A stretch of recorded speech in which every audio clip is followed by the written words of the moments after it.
The Vraxian dreadnought Endless Conquest had never lost a battle. For 300 years, it had carved a path through the galaxy. 5 kilometers of layered armor, weapons that could crack planets, shields that had weathered entire fleet assaults. 47 species had surrendered at the mere sight of it. Today, the Endless Conquest hung in orbit over Valoria Prime, preparing to add another world to the Empire's collection. The Valorian Defense Fleet, what remained of it, floated as debris around the dreadnought. Nothing could stop it. Then the proximity alarm screamed. A ship emerged from slipspace. Not a fleet. One ship. The Terran Battleship Retribution was smaller than the Vraxian dreadnought. Uglier. Angular where the Conquest was elegant. Industrial where the Vraxian ship was artistry. It looked like a weapon someone had forgotten to polish. Admiral Krethval of the Conquest studied the human vessel with amusement. One ship? The Terrans send one ship against the Endless Conquest. They're hailing us, Admiral, his communications officer reported. Ignore them. Target their engines. We'll take them intact for study. The Retribution opened fire first.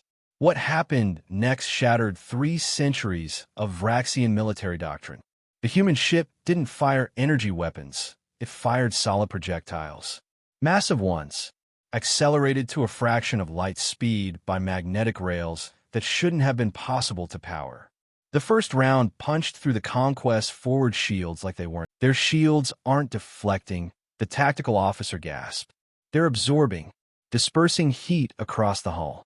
Admiral, that's impossible thermodynamics. Everything about humans is impossible, Krethval muttered, watching another railgun round tear through his ship's midsection. Target there.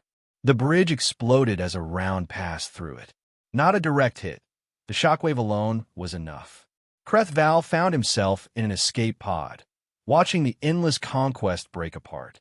The ship that had never been defeated, torn to pieces by one human battleship in primitive. Chun, the human ambassador, spoke for the first time. Admiral Krethval is correct. Railguns are ancient technology. We've been using them since before we reached space. She smiled. You all moved on to energy weapons, shields designed to deflect particles and beams. Very advanced, very elegant. And Veltor prompted. And you forgot that a big enough rock, thrown fast enough, doesn't care about your elegant solutions. Chun pulled up the Retribution's specifications. 6 railguns. Each fires a 500-kilogram tungsten rod at 0.1 C. That's kinetic energy equivalent to a small nuclear weapon. Per shot. Fire rate. 6 rounds per minute per gun. The council did the math. Went pale, or their species equivalent. You build a ship around throwing rocks, the Emperor said. We build a ship around physics you can't negotiate with, Chun corrected. Your shields deflect energy. Our projectiles have mass. Your armor handles heat and radiation. Our rounds rely on momentum. You built ships for the war you expected. We built one for the war that exists. Krethval stared at the human. The Retribution is one ship. Surely you don't have 47 more, actually, Chun said casually. One for each species the Vraxian Empire conquered. We named them after concepts you should have remembered. Justice, reckoning, consequence. She met Krethval's eyes.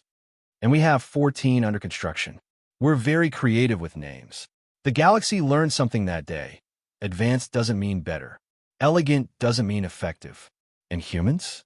Humans still remembered that sometimes the simplest answer, throw something heavy, throw it fast, was the right one.